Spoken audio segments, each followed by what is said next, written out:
একজন ছেলে ছিল। সে সব সময় তার মায়ের সাথে খারাপ ব্যবহার করত। মা কিছু বললেই রাগ করত, কখনো সম্মান দিত না। মা চুপচাপ সহ্য করত, কিন্তু রাতে লুকিয়ে লুকিয়ে কাঁদত।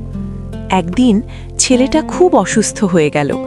ডাক্তার বলল অবস্থা খুব খারাপ। সেদিন রাতে সে বিছানায় শুয়ে কষ্ট পাচ্ছিল। হঠাৎ সে শুনতে পেল তার মা পাশে বসে দোয়া করছে। মা কাঁদতে কাঁদতে বলছে, হে আল্লাহ, আমার ছেলেকে ভালো করে দিন, তার সব কষ্ট আমার উপর দিয়ে দিন। ছেলেটা শুনে অবাক হয়ে গেল। সে তো মাকে কষ্ট দিয়েছে, তবুও মা তার জন্য কাঁদছে। তার চোখ দিয়ে পানি চলে এলো।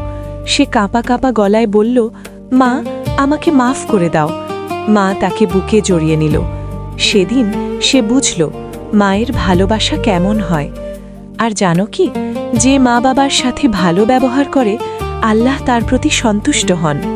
তুমি কি আজ তোমার মাকে খুশি করবে না?